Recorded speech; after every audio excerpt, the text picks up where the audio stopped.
وہ سب ایکسکیوزز پیش کر رہے تھے مگر اس کو اتنا غصہ آیا تھا کہ کسی بھی بات سنے بغیر دوبارہ اپنے کمرے میں چلا گیا تھا۔ اس لڑکی کی دیدہ دلیری، اتنا سب کچھ ہونے کے باوجود اس کو لگتا ہے کہ میرے اتنے بڑے نقصان کی تلافی ہو جائے گی۔ صبح ہی موڈ خراب کر دیا۔ بڑبڑاتے ہوئے وہ کمرے میں آ گیا تھا۔ اس نے گھڑی پر وقت دیکھا تو اس کی واک کا ٹائم ہو گیا تھا۔ پہلے ہی نیند سے بیداری پر طبیعت بوجھل تھی، پھر اس لڑکی کو دیکھ کر درد سر بن گیا تھا۔ اس کی اتنی باتیں سننے کے بعد وہ سرخ چہرہ لیے اس کے گھر سے باہر آئی تھی۔ باہر جاتے ہوئے مسلسل بڑبڑا رہی تھی۔ میں نے ذرا سی فیور کیا مانگ لی، یہ مسٹر تو آگ بگولا ہو گئے، خود کو سمجھتا کیا ہے؟ اگر اللہ نے عزت بخشی ہے تو اس کا مطلب یہ نہیں وہ کسی کو بھی یوں بھی عزت کرے۔ ہمارے ملک میں جو بھی چل رہا ہے تو اسے کیا تکلیف ہے؟ اسے تنفر سے کہا تھا، بڑبڑاتے ہوئے اہرے سے مخاطب تھی۔ کہہ تو وہ بھی غلط نہیں رہا تھا، مگر دیاری غیر میں کسی اجنبی کا اپنے ملک کے بارے میں یوں سننا اس کو برداشت نہیں ہو رہا تھا۔ وہ ایک محب وطن تھی، اور ایک محب وطن اپنے ملک کے خلاف کوئی بات سننا پسند نہیں کرتا۔ جو کچھ اس کی اپنی زندگی میں ہو چکا تھا وہ اسے بھی فراموش نہیں کر سکتی تھی۔ اس کے اپنوں نے بھی تو اسے دھوکہ دیا تھا، اسے جھوٹ بولتے آئے تھے، اس کے لیے اپنے وطن میں زمین تنگ کر دی گئی تھی، اور آج ایک غیر مسلم سے اتنی باتیں سننی پڑتی تھی۔ کاش اس کو منہ توڑ جواب دے سکتی کہ تم جو کہہ رہے ہو وہ سب جھوٹ ہے، ہم ایسے نہیں، ہم محبت کرنے والے، ایک دوسرے کا خیال رکھنے والے پرامن لوگ ہیں، جو خود غرض بالکل نہیں ہیں۔ اس کے ساتھ جو کچھ ہو چکا تھا وہ ناجائز کمائی اور عیش و عشرت کو بھی فراموش نہیں کر سکتی تھی، جنہوں نے اپنے فائدے کے لیے کئی لوگوں کی زندگیاں برباد کر دی۔ پتہ نہیں کیوں آج اسے رونا نہیں آ رہا تھا، اسے اپنے ماضی سے وحشت ہونے لگی تھی۔ اسواپی ابھی تک گھر نہیں لوٹی تھی تو وہ دانی اور انیا کو ساتھ لے کر پارک آ گئی۔ اس نے ٹیکسٹ کر کے بتا دیا تھا کہ وہ انہیں اسکول سے پک کرنے کے بعد پارک لے جائے گی۔ وہ بھی کافی دنوں سے ضد کر رہے تھے۔ ابھی اس کی پارٹ ٹائم جاب شروع نہیں ہوئی تھی، سو وہ گھر پر فارغ ہوتی ایسا محسوس کرنے لگی تھی۔ وقت گزاری اور اپنا موڈ فریش کرنے کے لیے وہ بچوں کو لے کر پارک آ گئی تھی۔ دانی تو فٹ بال سے کھیلنے لگا تھا، انیا یوں ہی خوشی سے اچھلتے کودتے ادھر سے ادھر بھاگنے کے لیے پیچھے بھاگ رہی تھی۔ دیا ایک تھے بیورلی ہلز شہر کا مشہور پارک بیورلی ہلز گارڈن، یہاں سیر و سیاحت کے شوقین سیاح ضرور پائے جاتے، جو موج مستی اور تفریح میں مشغول اپنی ان یادوں کو یادگار کی صورت میں کیمرے میں محفوظ کرتے جاتے۔ دور تک سرسبزی اور شادابی ایک پرسکون ماحول مہیا کرتا۔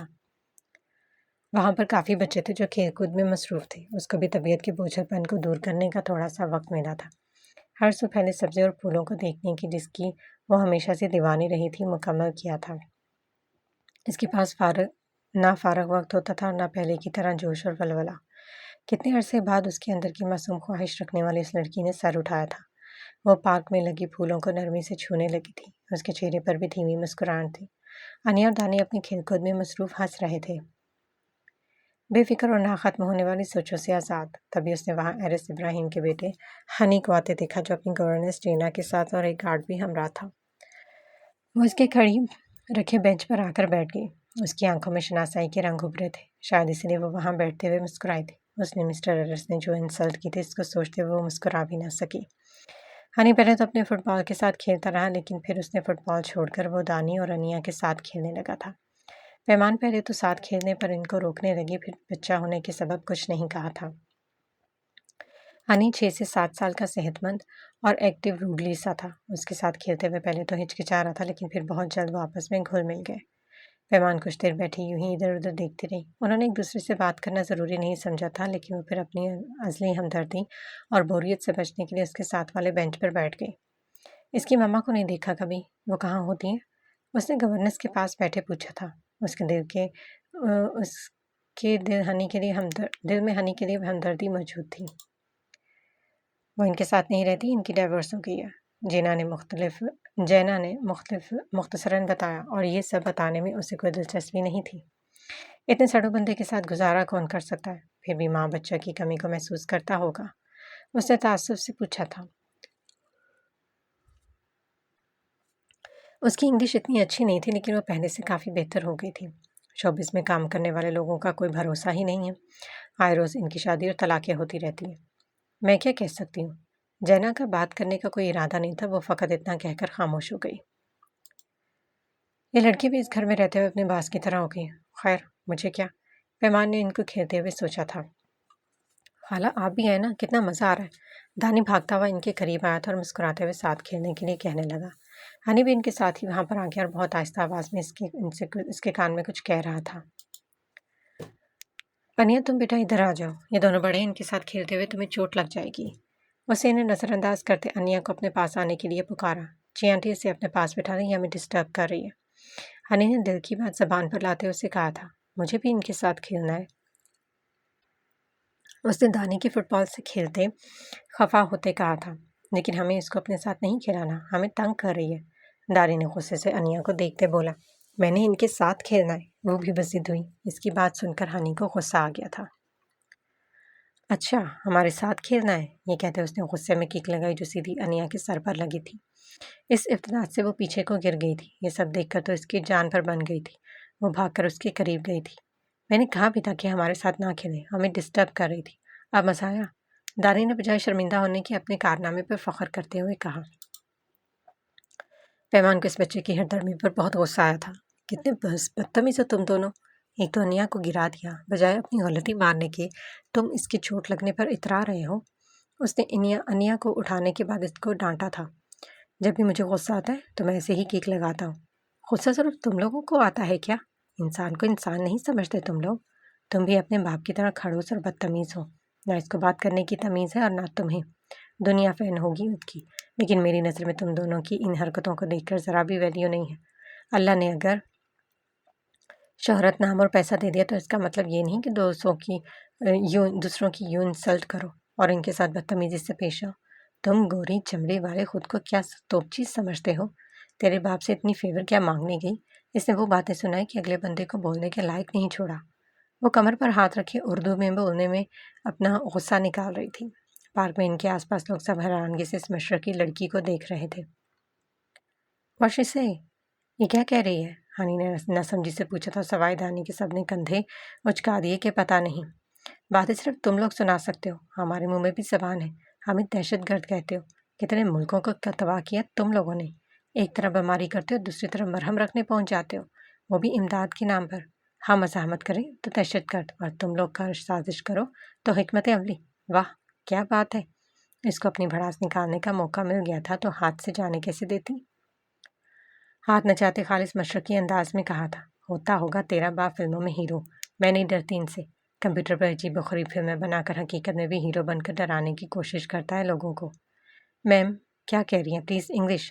گارڈ نے اس کو تیز تیز بولتے دیکھ کر کہا تھا کہ نہ جانے وہ کیا بولے جا رہی ہیں۔ میں کچھ بھی بولوں تمہیں اس سے کیا؟ ایک تو میری بیٹی کو گرا دیا اور اوپر سے ہردرمی دکھا رہے ہو۔ یہ کہتے ہوئے انیا کو اٹھایا تھا۔ آئندہ سے اگر میری بیٹی کو دوبارہ تم نے ہاتھ بھی لگایا نا تو چھوڑوں گی نہیں تمہیں، ڈپلیکیٹ ایرس۔ اردو میں کہتے ہوئے اس نے انیا کو اٹھایا اور دانی کا ہاتھ پکڑ کر مزید کچھ بھی سنے بغیر آگے بڑھ گئی۔ ہمیں کھیلنا ہے اور آپ اس کو اپنے ساتھ کیوں لے کر جا رہی ہیں؟ ہنی نے دانی کی طرف اشارہ کرتے ہوئے پوچھا۔ یہ میرے ساتھ آیا تو میں اس کو اپنے ساتھ ہی لے کر جاؤں گی، تم جس کے ساتھ چاہے کھیلو۔ ہاں مسلمانہ تم چاہے جس کے ساتھ بھی کھیلو، مجھے کیا؟ یہ بات اس نے انگلش میں ہی کہی تھی اور ان پر ایک سخت نگاہ ڈال کر چلتی بنی۔ اس کے دل کو تھوڑی سی تسکین بھی ملی تھی کہ اس دن کی بے عزتی کا بدلہ اس چھوٹے عرض سے لے لیا تھا جو اپنے باپ کی طرح ہی رویہ رکھتا تھا۔ یعنی پہلے تو کچھ پل کڑا گھورتا رہا، پھر کندھے اچکا کر اکیلے کھیلنے لگا تھا۔ انیا اور دانی یوں اچانک گھر آ جانے پر بہت ناراض تھے۔ خالہ اتنا مزہ آ رہا تھا، دانی نے منہ بناتے ہوئے کہا۔ محمد سر میں درد ہو رہا ہے، انیا نے سر پر ہاتھ پھیرتے معصومیت سے کہا تھا، اس لیے تو گھر آ گئی، ورنہ ان کا کیا بھروسہ تمہیں زخمی کر دیتا۔ اس کا ماتھا چومتے کہا تھا اور اس کو لے کر اپنے پورشن میں آ گئی۔ رات کو اس کو تیز بخار ہو گیا تھا، ذرا سی چوٹ لگنے پر وہ بیمار ہو جاتی تھی۔ بخار کی وجہ کیک نہیں بلکہ اس کی حساس طبیعت ہے جو بدل موسم کی گرمی سردی میں بھی برداشت نہیں کر پاتی تھی۔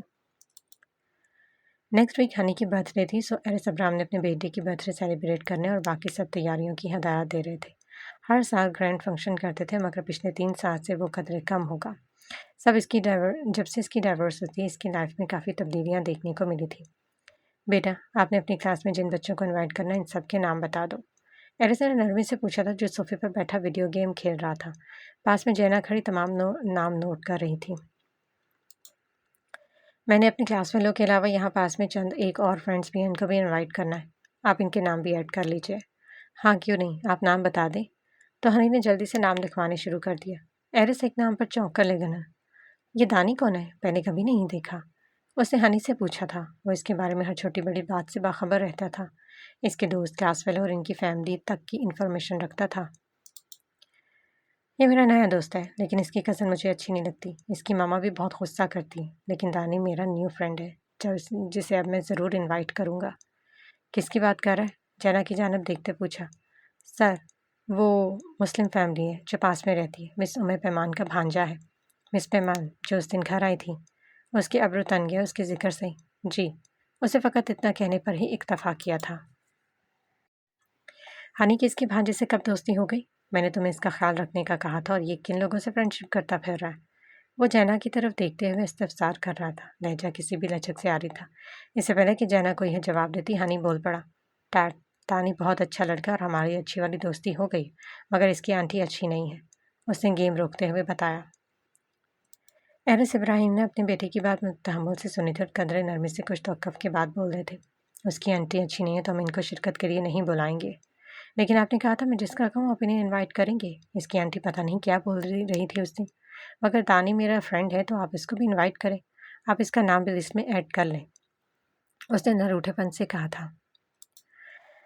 ہنی، انہوں نے اپنے بیٹے کے خفا چہرے کو دیکھا اور تحمل سے بولا، وہ لوگ ہمارے جیسے نہیں ہیں، ان کا رہن سہن ماحول ہم سے بہت مختلف ہے، ہم انہیں نہیں انوائٹ کر سکتے، ٹرائی ٹو انڈرسٹینڈ، اس نے لفظ درمیان میں اخذ کرتے کہا تھا۔ وہ میرا بیسٹ فرینڈ بن چکا ہے اور اگر وہ نہیں آئے گا تو میں کیک بھی نہیں کاٹوں گا، اس نے موبائل پر ٹکنے کے انداز میں کاؤچ پر اچھالا۔ ہر بات میں ضد نہیں کرتے، اس نے ہلکا سا ڈپٹا۔ میں اپنی برتھ ڈے پر کیا اپنی مرضی سے اپنے فرینڈس کو بھی نہیں بلا سکتا؟ میں نے ان سے ذکر بھی کیا تھا اور ان سب کو اب نہ بلا کر انسلٹ فیل کروں گا۔ برتھ ڈے پارٹی کرنی ہے تو میرے سب فرینڈس آئیں گے، ورنہ آپ اس کو کینسل کر دیں۔ آپ ہمیشہ کی طرح میری بات کو اگنور کر دیں، جیسے مما نے مجھے کر دیا اور آپ کرتے آئے ہیں۔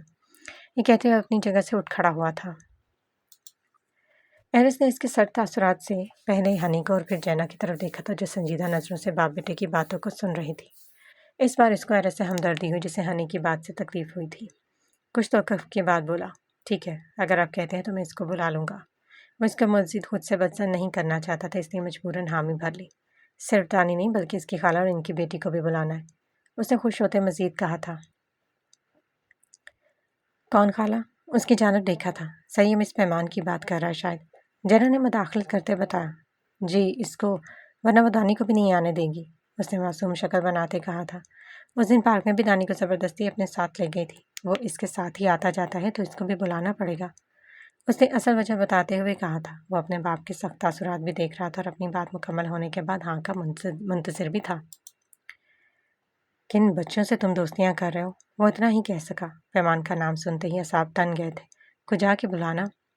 ڈیڈ، ان کو بھی بلانا ہے آپ نے، اور وہ آئے گی پھر ہی دانی آئے گا، یہ کہہ کر چلتا بنا تھا کہ کہیں وہ انکار ہی نہ کر دے۔ یہ کن بچوں کے ساتھ فرینڈ شپ کر رہا ہے؟ اور جینا، آپ نے مجھے بتایا تھا کہ نہیں؟ اب وہ جینا سے خفا ہو رہا تھا۔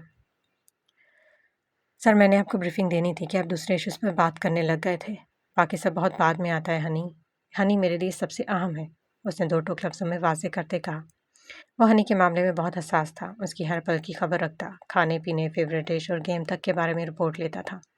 اس کی کن بچوں سے دوستی ہے؟ بچوں ٹیچرز تک کی فیملی بیک گراؤنڈ انفارمیشن رکھتا۔ یہی وجہ تھی کہ وہ بہت ضدی اور بدتمیز ہو گیا تھا۔ اس کو خبر تو رکھتا، لیکن اس کے ساتھ پراپر ٹائم سپینڈ نہیں کرتا تھا۔ والدین کی عدم توجہ اور کچھ ماحول کا اثر تھا جس نے اس کو ضدی بنا دیا تھا۔ جینا نے ساری رپورٹ دی اور پیمان کا نام سن کر اس کے ذہن میں اچھے تاثرات بالکل نہیں آئے تھے۔ وہ اس وقت آڈیٹوریم روم میں موجود اسٹیج پر ڈائس کے سامنے کھڑی تھی۔ وہ بڑے ہی پراعتماد سے وہاں موجود نشستوں پر بیٹھی لڑکیوں کی جانب مسکراتے ہوئے دیکھ رہی تھی۔ اس کے چہرے پر حقیقی خوشی اور رونق سے بھرپور استفادہ کرتی مسکراہٹ احاطہ کیے ہوئے تھے۔ میک اپ اور اسٹائلش گاؤن نے اس کی شخصیت کو مزید جاذب نظر بنا دیا تھا۔ وہاں موجود سب لڑکیاں اور اساتذہ اس کی جانب متوجہ تھے۔ وہ پڑھائی میں بے شک بہت اچھی نہ تھی، لیکن اپنی کیوٹ حرکتوں سے سب کو متوجہ ہونے پر مجبور کر دیتی تھی۔ اس ایک لمحے کو سب پر ایک طائرانہ نگاہ دوڑائی اور کہنا شروع کیا، جیسے وہ خود زندگی کو بھرپور طریقے سے جینے کی خواہش رکھتی تھی۔ وہ لوگوں کے چہروں پر بھی بے شمار الجھنیں اور تفکرات کو دیکھ کر اکثر کہا کرتی تھی، لوگ زندگی میں آنے والی مشکلات کو اپنے سر پر کیوں سوار رکھتے ہیں؟ ہر مشکل کا حل ہوتا ہے، انسان کو جیسے بھی حالات ہو مناسب طریقے سے خود کو نارمل رکھنے کی ضرورت ہے، مسئلے یوں حل ہو جاتے ہیں۔ چٹکی بجاتے کہا تھا، انسان خوش رہنا سیکھتا ہے اور ساتھ میں شکر کرنا نہ بھولے۔ زندگی میں اگر مشکلات آئے تو ایسے کھڑے وقت میں ان مشکلات کو بہادری سے فیس کرے۔ ان مشکلات کو سر پر سوار کرنے کی بجائے ان کا حل ڈھونڈیں، آپس میں پیار و محبت سے رہیں، ایک دوسرے کی مدد کریں، اگر کسی کی غلطی ہو گئی ہو تو اس کو معاف کر کے درگزر کریں، دوسروں سے حسد کرنے کی بجائے ان کو دعا دیں اور مزید آگے بڑھنے میں مدد کریں، اور پھر جب ہم آپس میں خوش اسلوبی اور محبت سے پیش آئیں گے، ایک دوسرے کی غلطیوں کو درگزر کریں گے، مسکرانا سیکھ جائیں گے، پھر بے شمار خوشیاں ہماری منتظر ہوگی، دنیاوی فکروں اور الجھنوں سے آزاد ہو جائیں گے، تو شاخوں پر کھلنے والے شگفتہ پھولوں کی خوشبو اور نرماہٹ کو جان پائیں گے، تتلیوں کے رنگوں کو، پرندوں کی چہچہاہٹ کو، کوئل کی سریلی آواز میں چھپے ان پیغام کو جان پائیں گے، پتوں کی سرسراہٹ کو، ہواؤں کی گردش، نیلی چادر اوڑھے آسمان پر اڑتے روئی کے پھولوں کی مانند بکھرے بادل، بہتے چشموں، گرتی آبشاروں کو، سمندر میں تیرتی خوبصورت مچھلی کے ساتھ رازداری کر رکھ پائیں گے، ہر طرف امن ہوگا تو قدرت کے بکھرے شاہکاروں کو، جو سامنے ہوتے ہوئے بھی ان کی حقیقی خوبصورتی کو جان نہیں پائے، قدرت کی کاریگری دیکھیں گے اور ان کی حمد بیان کریں گے، دنیا میں امن اور سکون کا راج ہوگا، باغوں میں مہکتے اور شگفتہ پھول سب کو خوش آمدید اور شاد کہیں گے۔ یہ خوبصورت پیغام اس نے فیئر ویل پارٹی کی اختتامی تقریب پر دیا تھا۔ وہ اپنے من کے خیالات لفظوں میں ڈھال کر بیان کر رہی تھی۔ سب لوگ اس کی باتیں سے اتفاق کرتے یا نہیں وہ جاننا نہیں چاہتی تھی۔ اس کے چہرے کا احاطہ کرتی دلکش مسکراہٹ اس کے جذبوں کی ترجمانی کر رہی تھی۔ اس کے مسکراتے چہرے کو دیکھ کر سب مسکرانے لگے تھے۔ وہ سب ایک سحر میں ڈوبے ہوئے حصار سے باہر آئے تھے۔ حال میں ہر طرف تالیوں کا شور برپا ہوا تھا۔ ایک نظر ان پر ڈالی تھی۔ اس نے کندھے پر لٹکتے دوپٹے کو سیٹ کیا جو فرش کو چھو رہا تھا اور اپنے گاؤن کو سنبھالتی اسٹیج سے نیچے آ گئی تھی۔ وہ جلتی ہوئی سعدیہ کے پاس آ گئی۔ تم نے بہت اچھا پیغام دیا، لیکن حقیقی زندگی میں ایسا نہیں ہوتا۔ مگر زندگی کے رنگ ڈھنگ بہت مختلف ہے۔ سعدیہ نے اس کی جانب دیکھتے ہوئے کہا تھا۔ زندگی کے پھیکے رنگ ڈھنگ میں ڈھلنے کی بجائے ہمیں خود ان رنگوں کو اپنے رنگ میں ڈالنے کی صلاحیت رکھنی چاہیے میری پیاری دوست۔ تلخ حقیقتیں ہمیں آنکھیں نہ دکھائیں، ان تلخیوں کو اپنے اندر رنگوں میں رنگ کر بتائیں کہ دیکھو ایسے جیا جاتا ہے۔ بس شگفتگی کو تھامے رکھیں تو زندگی گلزار ہو جائے گی، اس نے مسکراتے ہوئے کہا تھا۔ تو ساتھ بیٹھی ندا نے اس کے چہرے کو دیکھا اور مسکراتے ہوئے سادگی سے کہا تھا۔ تمہارے خیالات بہت اچھے اور سادگی لیے ہوئے، اللہ کرے تمہارا مستقبل بھی ایسا ہی ہو جیسا تم سوچتی ہو، اور جو تمہارے خیالات ہیں سعدیہ ان کی بات سے بھی اختلاف نہیں کر سکتی اور نہ حقیقت سے نظریں چرا سکتی۔ زندگی خوابوں میں رہ کر نہیں گزرتی، کبھی کبھی تو ایسے حالات کا سامنا کرنا پڑتا ہے، انسان خوابوں کو تو کیا خود کو بھول جاتا ہے، پھر یہ شگفتگی، نرماہٹ اور محبت کی باتیں سب بیکار لگتی ہیں۔ اس نے کندھے اچکا کر کہا تھا۔ اس کا تجربہ تھوڑا تلخ تھا سو وہ اس حساب سے کہہ رہی تھی۔ اس کے ابو کی وفات کے بعد انہوں نے بہت مشکل وقت دیکھا تھا۔ یہ باتیں اس کی سوچ اور حالات کی عکاسی کر رہی تھی۔ ہاں شاید، اس نے بھی کندھے اچکاتے کہا اور سردہ خارج کی۔ لیکن ڈیئر ہمارا لاسٹ ڈے ہے کالج میں، تو میں چاہتی ہوں ہم اچھی باتیں کریں تاکہ بے شمار یادیں یہاں سے لے کے جائیں۔ ہمیں افسردہ باتیں نہیں کرنی۔ تب سمجھاتی ہوں کہ مجھے بورنگ اور زندگی کی تلخ باتیں اچھی نہیں لگتی۔ تم لوگ بہت بہادر ہو جو کڑے وقت میں سروائیو کر رہے ہو، جبکہ میرے خیالات کچھ اور ہیں۔ اس نے تشکر بھری نظروں سے ندا کو دیکھتے ہوئے کہا تھا۔ تم بہت اچھی ہو اور بہت زیادہ حقیقت پسند بھی۔ اس کا ہاتھ پکڑ کر کہا تھا۔ اگر تمہیں میری کوئی بات بری لگی ہو تو میں سوری کرتی ہوں۔ تم خود بھی بہت اچھی ہو، اس لیے تمہیں سب اچھے لگتے ہیں۔ تم ٹھیک کہہ رہی ہو، ہمیں اپنا آخری دن یوں تلخ باتیں کر کے ضائع نہیں کرنا چاہیے۔ ہمیں اپنے ساتھ بہت سی خوبصورت یادیں اپنے ہمراہ لے کر جانی چاہیے، تاکہ کبھی کبھار جب ہم بور ہو رہے ہوں یا دوستوں کو یاد کر کر کے خود کو پرسکون اور ان کھٹی میٹھی یادوں کو سوچ کر مسکرا سکیں۔ تمہارا بھی مزید اسٹڈی کے بارے میں کیا ارادہ ہے؟ حال سے باہر آتے سعدیہ نے پوچھا۔ مستقبل کا تو پتہ نہیں، لیکن تم دعا کرنا کہ اس بات میں امتحان پاس کر جاؤ، اس نے بیچاری سی صورت بناتے کہا۔ اس بار خوب محنت کرنا اور دعا کرنا کہ تمہارا انٹر کلیئر ہو جائے۔ بس خوابوں کی سرزمین سے نکل کر حقیقی دنیا اور سامنے پڑی کتابوں کو ذہن میں محفوظ کرنے کی ضرورت ہے، پھر دعا کے ساتھ دوا کا اثر خود دیکھنا۔ سعدیہ نے اس کو ہوش کے ناخن لینے کا مشورہ دیتے کہا۔ مجھ سے نہیں پڑھی جاتی اتنی موٹی کتابیں، میں جتنا بھی یاد کرنے کی کوشش کرتی ہوں لیکن وہ پھر سے ذہن سے نکل جاتا ہے۔ ذہن میں رکھنے کے لیے ذہن کا استعمال بھی کرنا ضروری ہوتا ہے۔ کتاب پر نظریں جما کر عاطف اسلم کے گانے سنو گی تو کیسے کچھ ذہن نشین ہوگا۔ میں نے سنا کہ لوگ ہیڈ فونس لگا کر میتھ کرتے اور کچھ میوزک سنتے ہوئے سب یاد کر لیتے ہیں۔ اگر میں ایسا کرتی ہوں تو اس میں کیا برائی ہے؟ اچھائی اور برائی کا فرق اس میں ابھی نہیں بتا سکتی، یہ ان کا ذہنی اور ذاتی مسئلہ ہے۔ تم تو پرسکون ہو کر کمرے میں بیٹھ کر اکیلے کچھ یاد نہیں کر سکتی، تو عاطف اسلم اور راحت فتح علی خان کی گانے سن کر کیا یاد کرو گی؟ میں کہتی ہوں اگر انٹر کرنا ہے تو ابھی سے سوچ لو، ورنہ تمہارے ابا تو پہلے ہی تمہاری شادی کے چکروں میں اچھا ہے نا، جان چھوٹے گی پڑھائی سے، پھر نئی کپڑے، جوتے، جیولری، ساز و سامان اور کتنا کچھ ملے گا محض ایک بار فیل ہونے پر۔ لیکن مجھے فیل نہیں ہونا، 12ویں پاس بھی تو کروانا ہے، اس نے شرارت سے کہتے ہوئے اس کو تنگ کرتے ہوئے کہا تھا۔ پیمان تمہارا کچھ نہیں ہو سکتا۔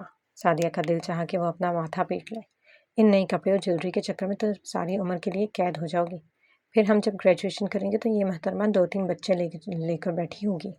ہاں تو اچھی بات ہے نا، مجھے ویسے بھی بچے بہت پیارے لگتے ہیں، کاش میرے اور بہن بھائی ہوتے، میں گھر میں ہوتی تو ان سے پیار کرتی، ان کی دیکھ بھال کرتی تو وقت گزرنے کا پتہ ہی نہیں چلتا۔ پاپا بھی یہی کہتے ہیں کہ تمہارا کچھ نہیں ہو سکتا۔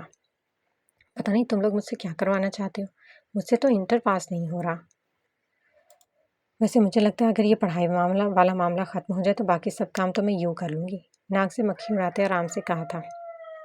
تو بالکل ٹھیک ہی کہتے ہیں تمہارے پاپا، جس کے ساتھ تمہاری شادی ہوگی یا پھر شاید تمہارا شوہر ہی تمہیں کچھ عقل دے دے، یا ہو سکتا ہے تم اس کو بھی گوا دو۔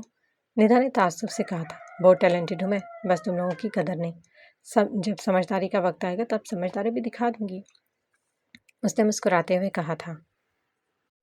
انہوں نے یوں دیکھا گویا کہہ رہی ہو کہ وہ وقت آ ہی نہ جائے کہیں۔ وقت بدلنے میں دیر نہیں لگتی، وقت کبھی بھی رحم نہیں دکھاتا، کبھی تو وہ مہربان ہوتا ہے، کبھی وہ بے رخی سے گزر جاتا ہے۔ اس کی یہ خاصیت ہے کہ وہ بس گزر جاتا ہے، چاہے انسان کو لگے کہ وہ تھم گیا ہے یا پھر وقت تیزی سے بھاگ رہا ہے، لیکن وہ تو اپنی مخصوص رفتار سے چل رہا ہوتا ہے۔ جس نے ساتھ چلنا ہو تو وہ چل سکتا ہے، اور جو رک جائے تو وقت بھی اس کا انتظار نہیں کرتا، وہ دبے پاؤں گزر جاتا ہے۔ انسان خوش ہو یا تکلیف میں، یہ وقت تو کبھی کرب اور کبھی مرہم بن جاتا ہے۔ محبت کی باتیں کرنے والی اور نفرتوں کو کونوں خدروں میں دفنانے کے دعوے کرنے والی ام پیمان کی ذات کو جب تک حقیقت کا سامنا کرنا پڑے تو اس کو سب بے رحم اور بے وقت لگنے لگے، اپنی زندگی بھی، وقت بھی، اور اپنا آپ بھی۔ آپ ہی، میں بچوں کو پارک تک لے کر جا رہی ہوں، آپ بھی چلیں گی؟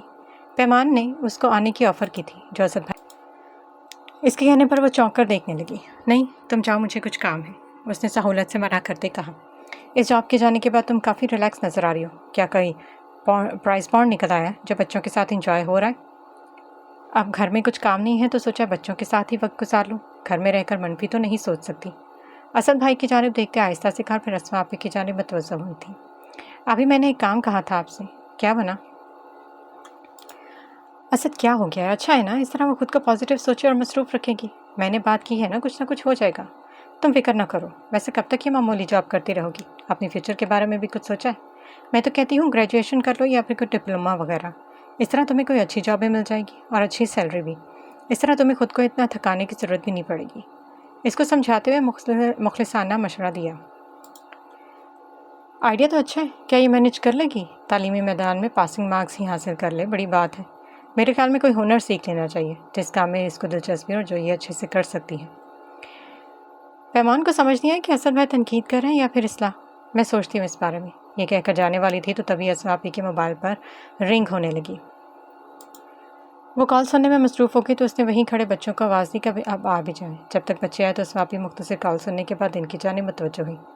تمہارا کام ہو گیا ہے، میں نے اپنی ایک فرینڈ سے تمہاری جاب کے سلسلے میں بات کی تھی، ایک شاپنگ مال میں سیل گرل کی ضرورت ہے، اب تم وہاں جوائن کر سکتی ہو۔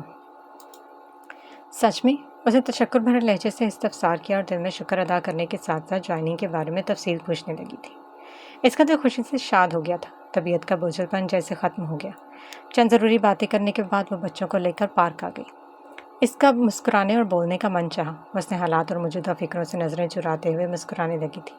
کچھ دیر پہلے والی ٹینشن ہوا ہو گئی، وہ یوں خوش ہو رہی تھی جیسے سچ میں پرائز بانڈ نکل آیا ہو۔ خیر، ہر انسان کو خوش ہونا بنتا ہے، کبھی کبھی دل کرتا ہے مسکرانے کا، سو وہ بھی مسکرا رہی تھی۔ دانی اور انیا مستی کرتے ہوئے ہاتھ چھڑا کر بھاگ کھڑے ہوئے تھے، وہ انہیں پکارتی رہ گی مگر وہ انسنا کر کے ادھر ادھر بھاگتے ہوئے اچھل کود کرنے لگے۔ اس نے بھی زیادہ منع نہیں کیا، اس کی نظر وہاں پہلے سے موجود جینا اور ہینی پر گئی۔ ہنی دانی کو دیکھ کر بھاگتے ہوئے قریب آیا تو پیمان نے بھی اس کی اس دن والی حرکت کو بھلا کر اس کیوٹ سے ایٹیٹیوڈ رکھنے والے بچے کے گال پر نرم سی چٹکی کاٹی۔ وہ پیمان کو غیر یقینی نگاہوں سے دیکھنے لگا۔ وہ گھٹنوں کے بل ذرا سا جھکی اور نرمی سے بولی، ویسے تو ہنی بیٹا، اس دن تم نے انیا کو کک ماری تھی اور تمہیں مجھے سوری کرنا چاہیے تھا جو تم نے نہیں کی۔ خیر، میں نے تمہیں معاف کر دیا، اس نے اعلیٰ ظرفی کا ثبوت دیتے ہوئے کہا۔ میری طرح ہر کوئی اعلیٰ ظرف نہیں ہوتا جو چھوٹی سی غلطی کو ماننے کے بجائے اکڑ دکھائے۔ غلطی تمہاری تھی، پھر بھی میں تمہیں چھوٹے ہونے کی وجہ سے معاف کرتی ہوں۔ تم لوگ کھیلو، آج تم نے انیا کو نہیں مارنا، اسے بھی ساتھ میں کھلا لو۔ یہ چھوٹی ہے، اس کو کھیلنا نہیں آتا، ہم اسے نہیں کھلائیں گے۔ اچھے بچے ضد نہیں کرتے، وہ بڑوں کی بات مانتے۔ اگر تم لوگ ساتھ میں نہیں کھولو گے تو میں انہیں دوبارہ یہاں نہیں لاؤں گی، اسے دھمکی دیتے ہوئے کہا۔ خالہ ٹھیک کہہ رہی ہیں، ورنہ پھر ہم اکٹھے کھیل نہیں سکیں گے، تانی نے جلدی سے کہا۔ اچھا ٹھیک ہے، مگر یہ اپنی بال سے کھیلے گی اور ہم فٹ بال کھیلیں گے۔ کندھے اچکاتے ماننا ہی پڑا۔ گڈ بوائز، میری نظریں تم سب انیا کی طرح ہو۔ اگر ہنی تم نے انیا کو مارا تو میں ان دونوں کو گھر لے کر چلی جاؤں گی۔ ان کو جاتے دیکھ کر کہا تھا۔ وہ سنی انسنی کرتے کچھ فاصلے پر کھیلنے لگے تو وہ جینا کے پاس بینچ پر بیٹھ گئی اور جاتے ہوئے ہیلو کہا۔ جواب میں اس نے مختصراً ہائے بولا تھا۔ موسم اچھا ہے نا؟ اس نے اڑتے سفید بادلوں کو دیکھتے بات شروع کی۔ جینا ہولی سے مصنوعی مسکرا دی۔ بندہ کھل کر بھی کبھی مسکرا رہتا ہے، اس پر کوئی پابندی نہیں ہے۔ اپنے باس کی طرح ہر وقت سری شکل بنائے رکھتی ہے، لیکن اس میں بھی اس کا کوئی قصور نہیں۔ چھوٹے عرض کے ساتھ رہنا کوئی آسان کام تو نہیں، وہ تو اپنے باپ کی کاپی ہے۔ اس نے اردو میں یوں کہا جیسے ان کی آپس میں بہت بے تکلفی ہو۔ جی؟ اس کی بات نہ سمجھتے استفسار کیا۔ کچھ نہیں، میں تو اپنی قومی زبان میں بات کر رہی ہوں۔ آپ لوگوں کی انگلش بول بول کر منہ ٹیڑھا سا ہو جاتا ہے۔ آپ لوگ کیا جانا اردو کی مٹھاس، لفظوں کی علیحدہ ادائیگی اور زبان کی شائستگی، اس میں آپ لوگوں کا کوئی قصور نہیں۔ اب تم لوگ اس کے عادی ہو، اس نے مسکراتے ہوئے وضاحت دی تھی۔ جینا کا رویہ سنجیدگی میں بدل گیا تھا۔ شاید آپ کو میرا یوں کہنا برا لگا، لیکن میں تو اپنی بات کر رہی ہوں۔ اگر آپ اردو بولنا سیکھیں گی تو تب آپ جان پائیں گی کہ میری باتوں میں کتنی سچائی ہے، اور پھر آپ میری بات سے انکار نہیں کر پائیں گی۔ اس نے اپنی بات پر زور دیتے کہا۔ فی الحال مجھے کوئی زبان سیکھنے میں دلچسپی نہیں ہے، اس نے سہولت سے انکار کیا۔ جیسے آپ کی مرضی، لیکن ارادہ ہو تو مجھے ضرور بتانا۔ ہمارے رائٹرز کے ناول پڑھیے گا، سانگز اور ڈرامے دیکھیں، یہاں کے ماحول سے بہت مختلف ہے۔ ان میں تہذیب کا رنگ ہے، محبت، آسودگی، ہجر، نارسائی، ہر جذبے کو بڑی مہارت اور خوبصورتی سے کرداروں کی شکل میں پہنا کر معاشرے کی عکاسی کی جاتی ہے۔ کچھ بولڈ دیکھنے کو بھی ملتا ہے، لیکن تہذیب کے رنگوں کو آج بھی وہی اہمیت ہے جو پہلے تھی۔ مقامی لباس کو موجودہ فیشن کے رنگوں میں ڈھل کر زیب تن کیا جاتا ہے۔ اپنی تہذیب اور اپنے ملک کے بارے میں بتاتے ہوئے اپنے کلچر اور رسم و رواج کو بہت مس کر رہی تھی۔ بیورلی ہلز میں جب وہ گھر پر ہوتی تو زیادہ تر مشرقی لباس پہنے رکھتی۔ اس کے خاموش ہونے پر وہ چند پل اسے دیکھتی رہی اور پھر گویا ہوئی۔ ہماری انڈسٹری کی ایک الگ پہچان ہے، ہماری فلمیں پوری دنیا میں دیکھی جاتی ہیں۔ اس کی جانب دیکھتے ہوئے سنجیدگی سے کہا تھا اور مزید بولی۔ سر ایرس کی فلمیں اور گانے تو سنے ہوں گے آپ نے۔ ان کے گانے کا انداز اور تھیم بہت یونیک، اٹریکٹیو ہوتا ہے۔ ان کا ہر آنے والا سانگ پچھلے تمام ریکارڈ توڑ دیتا ہے۔ ہم نے اپنے ملک کی انڈسٹری اور فیشن پسند ہے، ہم دوسروں کو فالو کرنے کی بھی ضرورت نہیں پڑی۔ ہاں البتہ ہماری انڈسٹری اور فیشن کو دوسرے لوگ ضرور فالو کرتے ہیں۔ جنا نے اپنے فیشن کا دفاع کرتے زبردستی مسکراہٹ سجائے چہرے پر سجاتے ہوئے ہولی سے کہا تھا۔ تم لوگوں کا فیشن اچھا ہے، کسی شرٹ کا بازو نہیں ہے تو کوئی اتنا بڑا گاؤن پہن کر بھی ٹانگیں اور کندھے ان کے برہنہ ہوتے ہیں، جیسے وہاں گانے لگانے کے لیے کپڑا ختم ہو گیا۔ اس نے تیزی سے کہا تھا۔ ایکسکیوز می، میرا مطلب ہے فیشن کے نام پر، اس نے یوں کہنے پر اس نے وضاحت دی اور بچوں کو دیکھتے ہوئے کھسکائی۔ پھر سنبھل کر بولی، بھئی آپ کے ملک کا اپنا حساب ہے، مجھے کیا، لیکن آپ نے ہم نے گلوکارہ کے گانوں بھی نہیں سنے ہوں گے۔ اس میں استاد فتح علی خان، نصرت فتح علی خان، راحت فتح علی، عاطف اسلم اور بھی بہت سے ہیں جن کا ذکر کرنے لگوں تو ایک لمبی لسٹ بن جائے گی۔ ہمارے ایکٹرز کو بھی تو نہیں جانتی، ان کے اگر نام لوں تو آپ کو یاد رکھنے میں مشکل ہو جائے گی۔ اس کے جانب دیکھتے ہوئے بتا رہے، ہمارے ہاں کی موویز یہاں کی فلم انڈسٹری کی طرح نہیں ہے۔ تم لوگوں کی فلموں میں ہیرو کبھی ڈائنوسور سے لڑتا ہے تو کبھی 30-40 فٹ بڑے بچھوں سے تو کبھی سفید جتنے مکڑی سے، بہت ہی عجیب و غریب مخلوق دکھا کر خوفزدہ کیے رکھتے ہیں۔ تم لوگوں کو فلموں میں 50 منزلہ بلڈنگ جتنا گوریلا کہاں سے آ جاتا ہے، اور تمہارے ایرس سر عجیب و غریب مخلوق سے لڑتا ہے۔ میں نے ایک مووی میں دیکھا تھا، وہ مشین کا کردار ادا کر رہا تھا، اس کی ایک آنکھ کتنی عجیب تھی، بھلا ایسا کہاں ہوتا ہے؟ آخری فقرہ اس نے استہزائیہ ہنستے ہوئے اردو میں کہا تھا تاکہ وہ اپنی بات بھی کہتے اور اسے سمجھ بھی نہ آئے۔ ان سب باتوں میں جینا کو صرف ایرس سمجھ میں آیا اور اس کی طرف اچنبھے سے دیکھنے لگی۔ مسٹر ایرس فلموں میں تو بہت بڑی انٹیلیجنٹ بنے ہوتے ہیں، شوز میں بھی بڑا مسکرا کر سب کے ساتھ ہاتھ ملا کر خوش اخلاقی سے ملتے ہیں، جیسے ان کے بڑھ کر خوش مزاج کوئی نہیں۔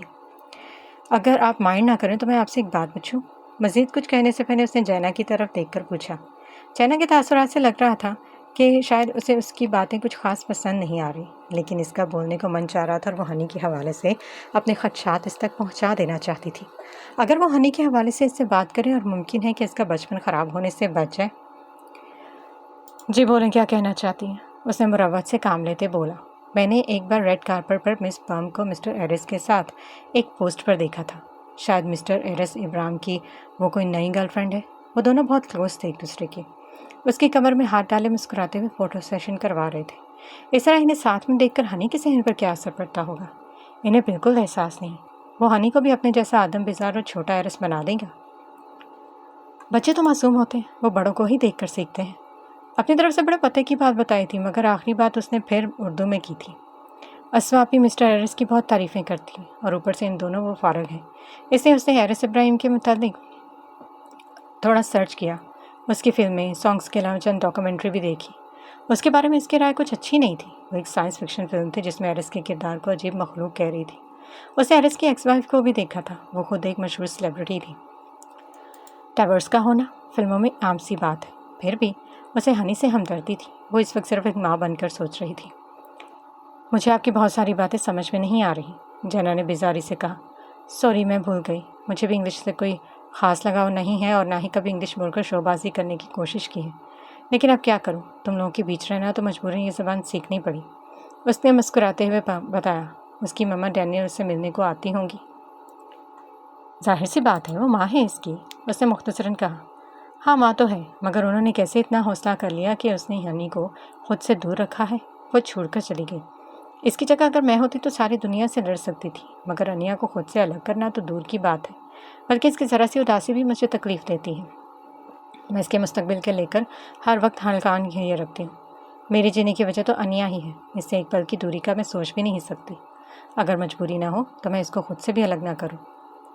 اس نے انیا کو کھیلتے دیکھ کر کہا۔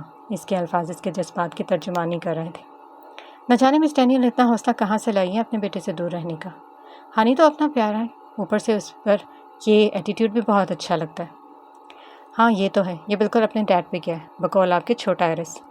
یہ بات تو ہے، تمہارے پاس کی پرسنالٹی اور لوگ دونوں اچھی ہیں، ایسے تو نہیں ملے ان لڑکیوں کی فین فالوئنگ، لیکن مجھے اس کی ایکشن موویز، ان موویز کی سٹوری اور سانگس کچھ خاص پسند نہیں۔ میں نے سننا شروع کیے، لیکن پھر تھوڑا سا دیکھ کر درمیان میں چھوڑ دیا، بور ہونے لگی۔ کیا وہ میری طرح تمہیں بھی پسند نہیں آتے؟ اس نے رازدار سہیلی کی طرح رخ اس کی جانب کیا، استفسار کیا۔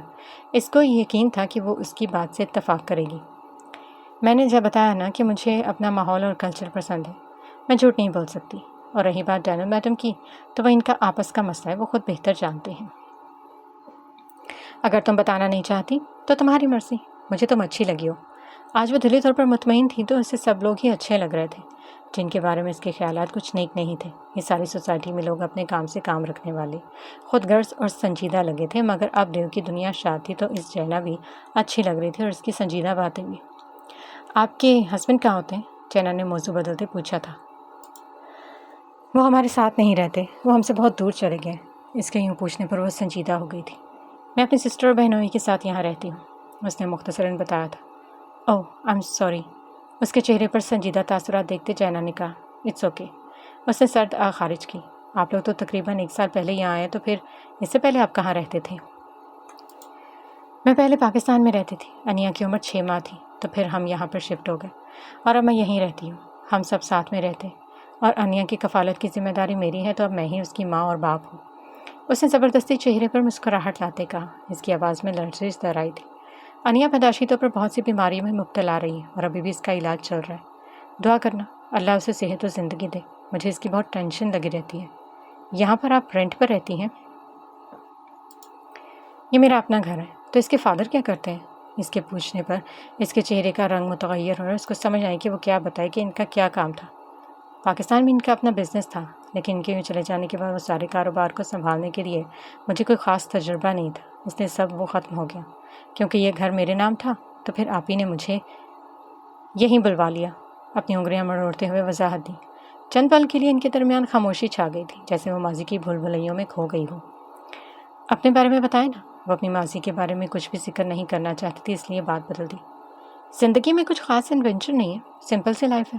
وہ دونوں ہی اپنی اپنی پرسنل لائف کے ڈسکس نہیں کرنا چاہتی تھی، سو وہ ادھر ادھر کی باتیں کرنے لگی۔ ان کا دھیان بچوں پر تھا۔ انیا ان کے کھیل میں رکاوٹ بن رہی تھی۔ ہنی محض پیمان کی موجودگی کی وجہ سے برداشت کرنا تھا، ورنہ اس کا بس نہیں چل رہا تھا کہ وہ کسی بھی لمحے آنکھ بچا کر فٹ بال سے کک دے مارے۔ ادھر آ جاؤ، ہم کھیلتے ہیں۔ پیمان اپنی جگہ سے اٹھی تھی اور اس کے پاس چلی آئی۔ ہم نے کل نہیں آئیں گے، مجھے پارٹ ٹائم جاب مل گئی ہے۔ اس نے خود کو کمپوز کرتے کہا۔ ہم سب ساتھ میں کھیلتے ہیں، مزہ آئے گا۔ اس نے اپنے ذہن کو کسی بھی الجھن سے بچانے کے لیے نیا طریقہ ڈھونڈا تھا۔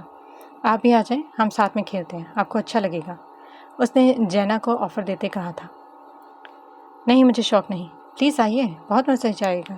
سنجیدگی کا لبادہ اتار دیں، اس طرح ہنی بھی تم سے مانوس ہو جائے گا۔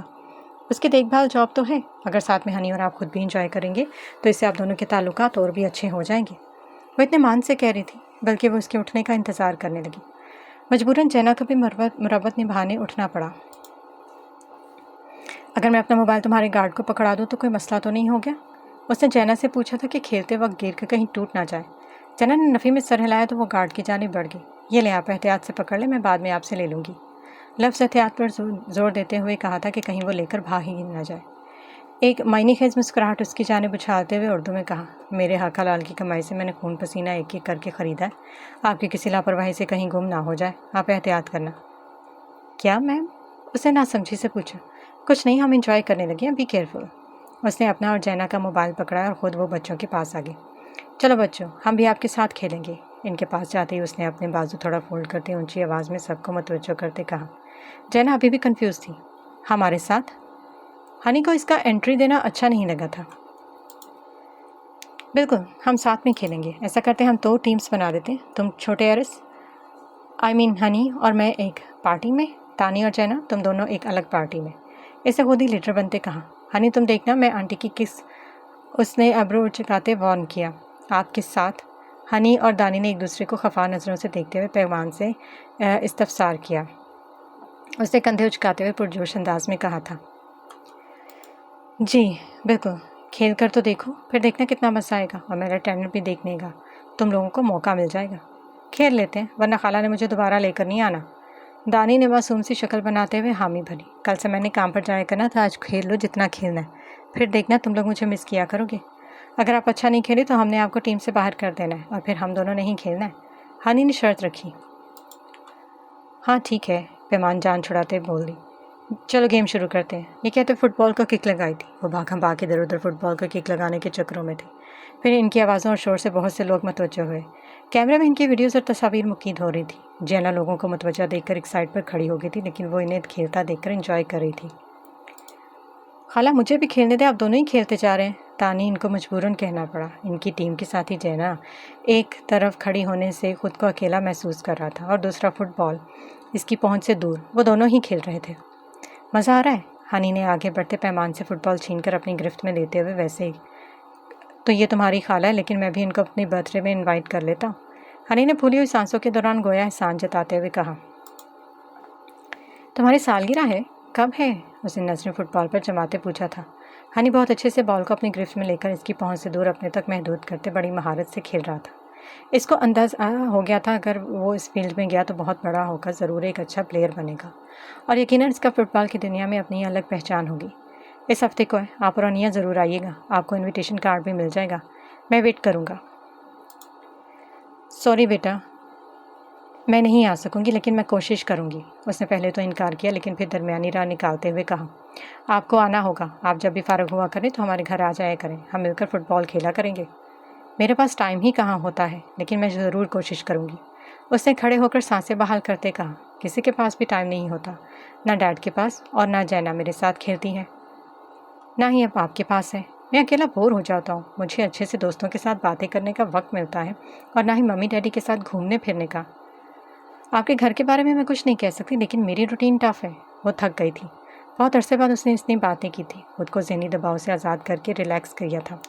وہ ابھی بھی لمبے لمبے سانس لے رہی تھی۔ اس کو کھڑا دیکھ کر وہ بھی رکے اور وہاں پڑے بینچ پر بیٹھ گئے تھے۔ جینا نے ہنی کو پانی کی بوتل پکڑائی اور ساتھ میں ٹشو بھی۔ اس نے اپنا آدھا پانی پی کر ایک سائڈ پر رکھ دیا۔ پیمان آنٹی کو بھی پیاس لگی ہوگی، ان کو بھی پانی دو۔ اس نے جینا کو کہا تھا، یہ بوتل ہی دے دو، یہ ضائع ضرور کرنا ہے، یہ پانی میں نے پیا ہے۔